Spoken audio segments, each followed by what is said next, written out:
December 6 Babur மசூதி பிரச்சனை. இந்த தீர்ப்பு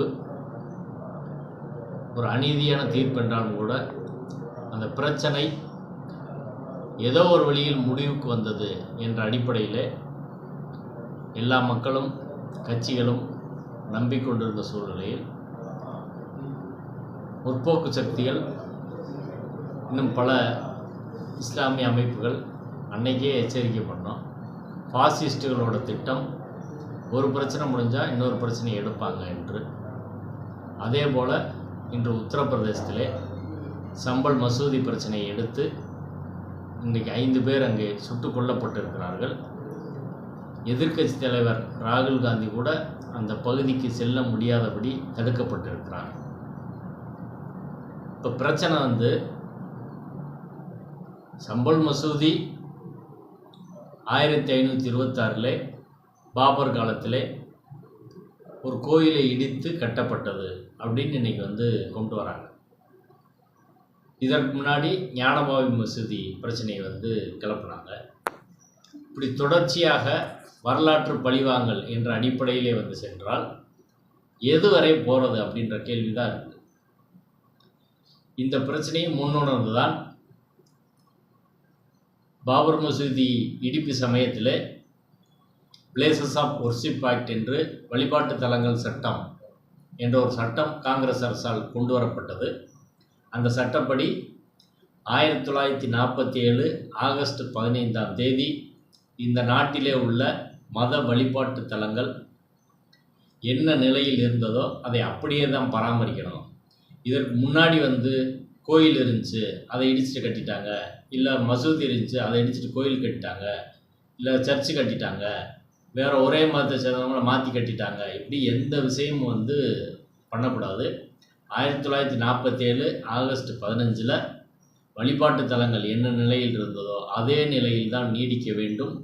பாபர் மசூதி பிரச்சனையை பொறுத்தவரை நீதிமன்றத்திலே வழக்கு நிலுவையில் இருப்பதால் அதற்கு மட்டும் விதிவிலக்குன்னு சொல்லி மீதி எல்லா இடத்துக்கும் இதை சட்டமாக ஆக்கி இன்னைக்கு வரை அந்த சட்டம் நிலுவையில் இருக்குது. சட்டம் ஃபோர்ஸில் இருக்குது. என்ன காரணத்துக்காக அதை கொண்டு வந்தாங்கன்னா, இன்றைக்கி நடக்குது பாருங்கள் இந்த பிரச்சனை. சம்பல், ஞானபாபி, ராஜஸ்தானில் ஒரு மசூதி, இப்படி நாடு முழுவதும் பல பிரச்சனைகளை திரும்ப வரலாற்று பின்னாடி போய் பார்த்து அதுலேருந்து எடுப்பார்கள். அதில் உண்மை நடந்திருக்கா இல்லையான்னு யாருக்கும் தெரியாது. நடந்திருந்தாலும் என்ன செய்ய முடியும்னு கேட்குறேன் நான். இப்போ வெள்ளைக்காரர்கள் 10 கோயில் 10 மசூதி அடிச்சுட்டு 20 சர்ச்சு கட்டியிருக்காங்கன்னா, இப்போ ஒரு 300 வருஷம் ஆயிடுச்சு, திரும்ப போய் அதை இடிச்சுட்டு நாங்கள் கட்டுவோம்னா என்ன அர்த்தம்? அதை ஆராயிறதுனா என்ன மீனிங் இருக்குது அதுக்குன்னு தெரில. வரலாறு முழுக்க சைவ மதத்தை சேர்ந்தவர்கள் ஆட்சி செலுத்தினால் சமண மத தலங்களை இடிச்சிருக்கிறாங்க. புத்த மதத்தை சேர்ந்த கோயில்களை புத்த மடாலயங்களை சைவ மதத்தை சேர்ந்தவங்க இடிச்சிருக்கிறாங்க. மாறி மாறி இது எல்லாம் நடந்திருக்குது. இஸ்லாமிய மன்னர்கள் மற்ற வழிபாட்டு தலங்களை இடிச்சிருக்காங்க. இந்து மன்னர்கள் மற்ற வழிபாட்டு தலங்களை இடிச்சிருக்கிறாங்க. இதெல்லாம் வரலாற்றில் தொடர்ச்சியாக நடந்தது. இதுக்கு இன்னைக்கு பழையதை தோண்டி எடுத்து செய்யணும் அப்படின்னா, இப்போ மீனாட்சி அம்மன் கோயில் நிறைய பேர் வேறு இது மாதிரி அது பௌத்த கோயில், புத்தரின் தாயாருக்கான கோயில்னு சொல்கிறாங்க. ஸ்ரீரங்கம் கோயிலை அப்படி சொல்கிறாங்க, மதுரை பாண்டி கோயிலை சொல்கிறாங்க, இப்படி பல கோயிலை சொல்கிறாங்க. சைவம் வைணவத்துக்குள்ள மாறி மாறி அப்படி நடந்திருக்கிறது வரலாற்று உண்மை. அது வரலாற்று ஆதாரங்கள் இருக்குது. இப்படி ஒவ்வொன்றா எடுத்துகிட்டு போக முடியும். வரலாற்றில் பழி வாங்குறது அப்படின்னு எடுத்துட்டா, இப்போ வெள்ளைக்கார நம்மளுக்கு 300 வருஷம் ஆண்டான். நீங்கள் திருப்பி மோடி படையெடுத்துகிட்டு போய் நாங்கள் இங்கிலாந்து 300 வருஷம் ஆடுவோம் அப்படின்னு போக முடியுமா? இதெல்லாம் நடக்குமான்னு கேட்குறேன். இப்போ அது வரலாறுன்னு நடந்தது தான். அதுக்கு தான் சட்டம் கொண்டு வந்துருக்கிறாங்க. அந்த சட்டத்தை சுத்தமாக மதிக்காத நிலையில் ஒன்றிய அரசு ஆளும் பாஜக, RSS, சங் பரிவார் கூட்டம் இந்த நாட்டை அமைதியை விடக்கூடாது என்ற அடிப்படையில் ஒவ்வொரு பிரச்சனையாக கிளப்புறாங்க. இந்த சம்பல் மசூதி பிரச்சனை 2023 இருக்குது. இப்போ திடீர்னு ஏன் வந்துச்சுன்னா, மகாராஷ்டிரா ஓட்டில் பெரிய ஃப்ராடு நடந்துச்சு. மகாராஷ்டிரா தேர்தலில் 74 லட்சம் வாக்குகள் எக்ஸஸாக பதிவாயிருக்குது என்று நம்ம அங்கே யாரும் சொல்லலை.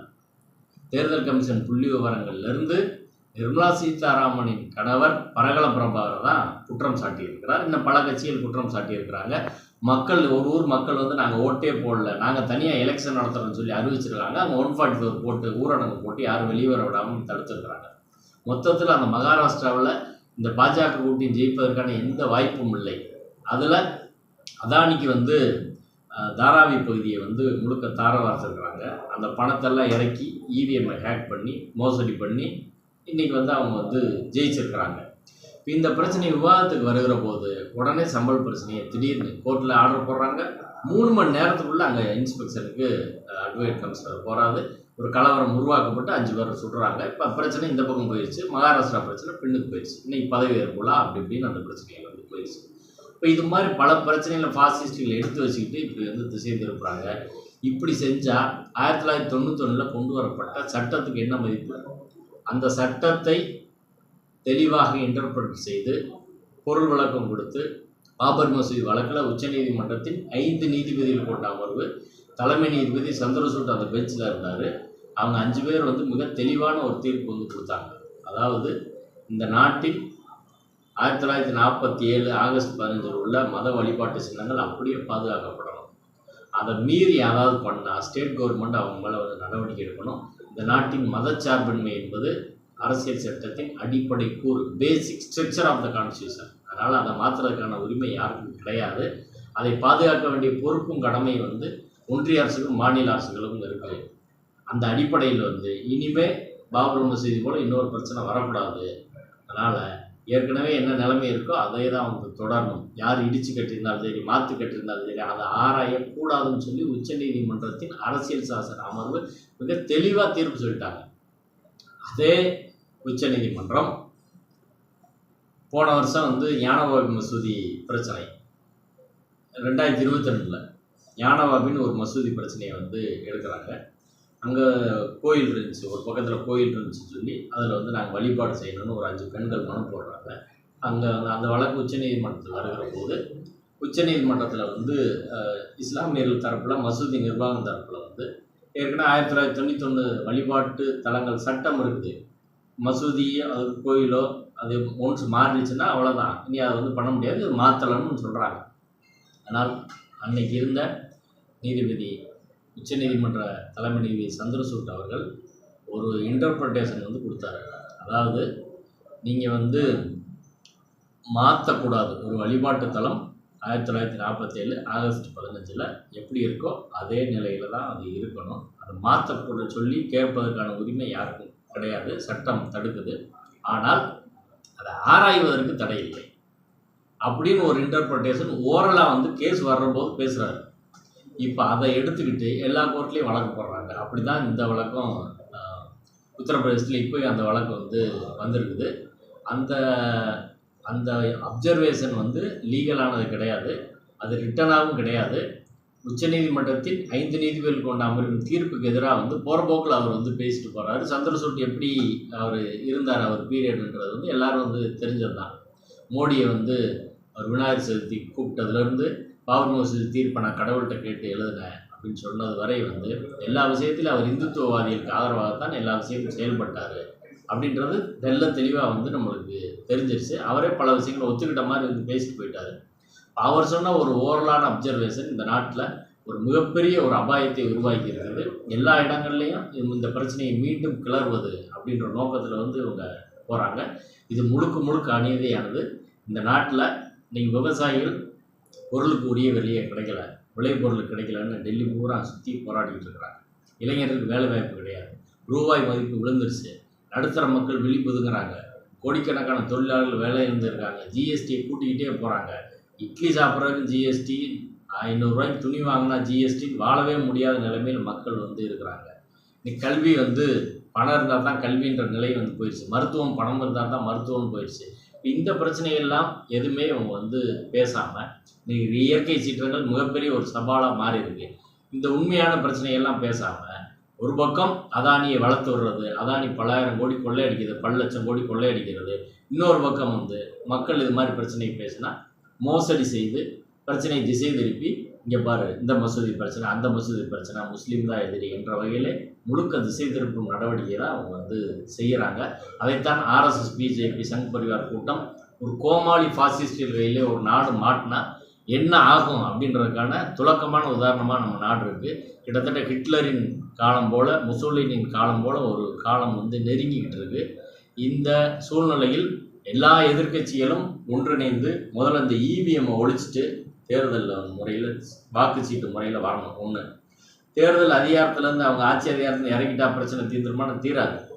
ஆர்எஸ்எஸ் பெரிய குண்டர் படையை வைத்திருக்கிறார்கள். அவர் களத்தில் இறங்கி வந்து எல்லாரோடையும் வந்து முசோலினி படை எல்லாரையும் தாக்குனது போல் அடுத்த கட்டத்துக்கு அவங்க வந்து போவாங்க. அவ்வளோ பணம், வலிமை, ஆயுதம் எல்லாமே அவங்கள்ட்ட இருக்குது. அப்படி இருக்கிற போது அதை எதிர்கொள்வதற்கு ஒரு பாசிச எதிர்ப்பு முன்னணியை நாடு தழுவிய அளவில் வந்து கொள்கை ரீதியான அடிப்படையில் உருவாக்க வேண்டும். அது களத்திலே தொடர்ந்து பிரச்சாரம் செய்து இந்த பாசிஸ்ட் கோமாளிகளை அம்பலப்படுத்தி அவர்கள் அரசியலை வீழ்த்தும் வரை, அந்த கருத்தாக்கத்தை வீழ்த்தும் வரை நம்மளுக்கு ஒரு விடிவு எதுவும் கிடையாது. ஆனால் நம்பிக்கையோடு வந்து பயணிப்போம். பெரியாரும் அம்பேத்கரும் மார்க்சும் பல்வேறு தலைவர்கள் நமக்கு வழிகாட்டி இருக்கிறார்கள். பாசிஸ்டுகள் ஒரு காலத்தில் ஹிட்லரை போல், முசோலினி போல் வீழ்ந்தே தீர்வார்கள். அந்த திசையை நோக்கி பயணிப்போம். இன்றைக்கி வக்ஃப் ஆக்டில் வந்து கொண்டு வந்து இஸ்லாமியர்கள் அல்லாதவர் வந்து அதில் நியமிக்கிற அளவுக்கு வந்து போகிறாங்க. அதையும் வந்து அடுத்து பாராளுமன்ற நிலைக்குழு முன்பாக இருக்கிறது. அடுத்து கொண்டு வருவதற்கான வாய்ப்பு இருக்குது. அடுத்து ஒரே நாடு ஒரே தேர்தல், இப்படி மிகப்பெரிய அபாயங்கள் நம்மை சூழ்ந்து வந்து நிற்குது. இங்கே தமிழ்நாட்டில் டங்ஸ்டன் எடுப்பு என்ற பெயரில், சுரங்கம் என்ற பெயரில் இயற்கையை வேட்டையாடுவதற்கு வந்து இவர்கள் இருக்கிறார்கள். அண்ணாமலை அதை ஆதரித்து நேரடியாக பேசி கொண்டு இருக்கிறார். இந்த சூழ்நிலையில் எல்லோருக்குமான பொது எதிரி, இந்திய மக்களுக்கான பொது எதிரியாக பாஜகவை வீழ்த்த ஒன்று சேர்வோம்.